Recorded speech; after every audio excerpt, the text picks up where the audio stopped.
దైవజనులు ఎవరన్నా మీ ఇంటికి వచ్చి ఒక శుభవచనం పలికింటంటే ఆ వచనాన్ని మీరు అంగీకరించే మనసు మీకు లేకపోతే ఎంత ప్రమాదకరంలో ఉంటున్నదనే విషయంని ఈరోజు మీకు తెలియపరచాలని ఈ వీడియో ద్వారా మీ ముందుకు వచ్చి నిలబడి ఉన్నా. దైవజనులు మాకు శుభవచనం పలికితే దాన్ని అంగీకరించకపోతే మాకు ప్రమాదకరమా? అది ఎలా అని మీరు అడగవచ్చు. అది ఎలాగంటే మత్తయి సువార్త 10వ అధ్యాయంలో 14-15 వచనంలో మీరు కానీ చదువుకున్నట్లయితే, ఎవడైనను మిమ్మును చేర్చుకొనక మీ మాటలు వినకుండిన ఎడల మీరు ఆ ఇంటినైనను ఆ పట్టణమైనను విడిచిపోవునప్పుడు మీ పాదధూళి దులిపివేయుడి. విమర్శ దినమందు ఆ పట్టణపు గతి కంటే సొదొమ గొమొర్రా ప్రదేశముల గతి ఓర్వతగినదై యుండునని నిశ్చయముగా మీతో చెప్పుచున్నాను. చూసారా? ఈ వాక్యలేఖనంలో రాయబడిన మాట ప్రకారంగా దైవజనులు ఏదన్నా శుభవచనాన్ని మీకు పలికినారంటే ఆ శుభవచనాన్ని మీరు అంగీకరించలేదంటే ఎలాంటి ప్రమాదకరం అంటే, విమర్శన దినములలో సొదొమ గొమొర్రా పట్టణానికి కలిగిన బాధ కంటే శ్రమ కంటే ఆ పట్టణానికి గాని ఆ ఇంటికి గాని అధికమైన బాధ కలగద్ది అని ప్రభు అయిన యేసుక్రీస్తు ఈ మాట పలికొన్నాడు. కాబట్టి ఎప్పటికైనా సరే దైవజనులు మీ ఇంటికి వచ్చి ఒక శుభవచనం పలికినా, లేని ఎడల సంఘంలో దైవజనులు మీ గురించి ఏదైనా ఒక శుభవచనం పలికినా, ఎక్కడైనా దైవజనులు మీకు కనిపించి మీకు ఏదైనా శుభవచనాన్ని పలికినారనుకోండి, ఆ శుభవచనాన్ని ఎప్పటికైనా సరే నిర్లక్ష్యం చేయొద్దండి. అలా నిర్లక్ష్యము చేసిన ఎడల ఆపతులు, శ్రమలు, బాధలు, కష్టాలు తప్పకుండా అనుభవించే స్థితిగతికి మనం నెట్టివేయబడతాం. ఇది నమ్మశక్యంగా ఉందా అని మీరు కానీ అడిగినట్లయితే పరిశుద్ధ గ్రంథములో ఒక వ్యక్తిని గురించి నేను మీకు చూపించాలనుకుంటున్నా. ఆయన ఎవరనగా నాబాలు అనే ఒక వ్యక్తి. 1 సమూయేలు గ్రంథం 25వ అధ్యాయము 6వ వచనం కానీ మీరు చదువుకున్నట్లయితే అక్కడ దావీదు భక్తుడు నాబాల్ దగ్గర కొంతమంది యవనస్తులను పంపించినప్పుడు సాధారణంగా పంపించలేదండి. అక్కడ నాబాల్ దగ్గర ఒక శుభవచనాన్ని పలికి ఆయన్ని దీవించినట్లుగా వాళ్ళకి చెప్పి పంపిస్తున్నారు. ఏం శుభవచనం అని మీరు కానీ చూసుకున్నట్లయితే, ఆ భాగ్యవంతునితో నీకును నీ ఇంటికిని నీకు కలిగిన అంతటికిని క్షేమమవునుగాక అని పలికి ఈ వర్తమానము తెలియజెప్పవలెను.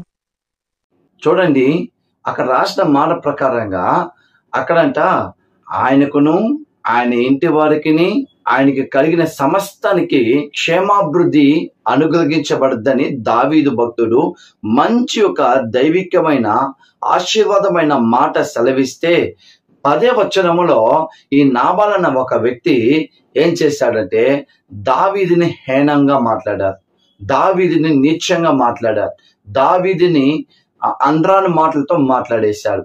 కాబట్టి ఏం జరిగిందంటే ఈ విషయము దావీదుకి తెలవబడగా దావీదు అతడి పైన కోపగించుకొని ఎలాగన ఆ నాబాల్ని చంపివేయాలని ఆయన బయలుదేరి వస్తున్న వేళలో నాబాల్ యొక్క భార్య అబిగేల్ ఆమె ఏం చేసిందంటే దావీదు ఎదుర్కొని తన భర్తను చంపడానికి వస్తున్నాడని తెలుసుకొని దావీదుకి మంచి వంట పదార్థాలన్నీ చేసి తీసుకొని వచ్చి ఆ వంట పదార్థాలను తీసుకొని దావీదు దగ్గరకి వచ్చిన వేళలో ఆ వంట పదార్థాలను అక్కడ పెట్టేసి పరిగెత్తుకొని వెళ్ళి దావీదు కాళ్ళు పడి, అయ్యా నా భర్త చేసింది తప్పే, నా భర్త మూర్ఖుడు కాబట్టి నా భర్తను క్షమించు అని ఆమె దావీదు కాళ్ళు పట్టుకొని ఎడవగా చివరికి దావీదు ఆయనని క్షమించేశారు.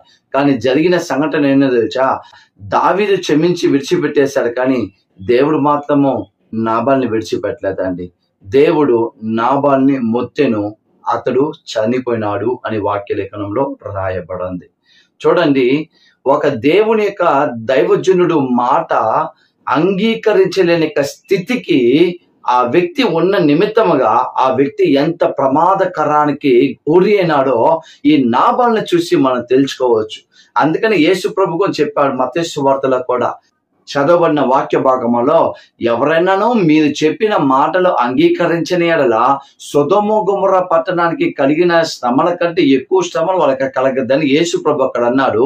కానీ సూచనగా నాబాల్ జీవితాన్ని కానీ మనం చూసుకున్నట్లయితే యేసుక్రీస్తు చెప్పిన ఆ ఒక ఇన్సిడెంట్ ముందుగానే నాబాల్ జీవితంలో జరిగి ఉన్నది విషయము మనము తెలుసుకోవాలి. కాబట్టి ఏ దైవజనుడైనా సరే మిమ్మల్ని ఎప్పుడైనా దీవించినాడంటే, ఒకటి మీ గృహాలు దర్శించినప్పుడు కానీ, లేదంటే మిమ్మల్ని వీధిలోనో లేదా రోడ్లోనో ఎక్కడైనా మిమ్మల్ని దర్శించి మంచి మాటతో మిమ్మల్ని దీవించినా కానీ, లేని అలా సంఘములలో ప్రసంగం దొరగా, లేని అలా సంఘములలో మీరు వ్యక్తిగతంగా దైవజనుల్ని చూసి మాట్లాడుతున్న సమయంలో ఒకవేళ దైవజనులు కానీ మిమ్మల్ని దీవించి ఒక మాట చెప్పారంటే తునీకరించద్దండి, నిషేధించద్దండి. ఎందుకంటే మీరు తునీకరించినా నిషేధించినా అది చాలా గొప్ప ప్రమాదకరములో మిమ్మల్ని తీసుకుని పోయి విడిచిపెట్టద్దనే విషయాన్ని మీరు మరచిపోకూడదు. కాబట్టి దేవుని యొక్క వాక్యాన్ని ఎప్పుడు తునీకరించకూడదు. దేవుడు మిమ్మల్ని దీవించినప్పుడు ఎప్పుడు తునీకరించకూడదు. ఎందుకు ఈ మాట చెప్పానంటే, కొన్ని సందర్భాలలో కొంతమంది ఏమంటారు, ఆ దైవజనుడు కదా, ఆయన చెప్తే జరిగిపోద్దా, ఆయన చెప్తే నెరవేరద్దా, ఆయనకే పని లేదులే, ఆయన చెప్పుకుంటారులే, ఆయన బతుకు దీదాని కోసం చెప్పుకుంటారులే, ఆయన పోషణార్థన కోసం చెప్పుకుంటారులే, ఆయన చెప్పిన పదాల ఈ కార్యాలన్నీ నెరవేరద్దంట అని చెప్పి కొన్ని సందర్భాల దైవజుని హేళనంగా మాట్లాడే వాళ్ళు చాలా మంది ఉన్నారు, నాబాలులాగా. కాబట్టి ప్రియ దేవుని ప్రజలారా, ఎప్పటికన్నా దైవజనులో దేవుని పక్షాన ఉంటున్న వారు ఎవరన్నా సరే మిమ్మల్ని దీవించినంటే, లేని అలా మిమ్మల్ని ఆశీర్వదించిందంటే, ఆ ఆశీర్వాదాన్ని ఏ రోజుకి తునీకరించద్దండి, నిషేధించద్దండి. అలా నిషేధించి తునీకరించినట్లయితే గొప్ప సమస్యకి మనం గురి అవుతాం అనే విషయాన్ని ఈరోజు మీకు తెలియపరిచి ఈ కార్యాన్ని నేను ముగిస్తాను. ప్రభు మిమ్మల్ని ఆశీర్వదించి దీవించును గాక. ఆమేన్.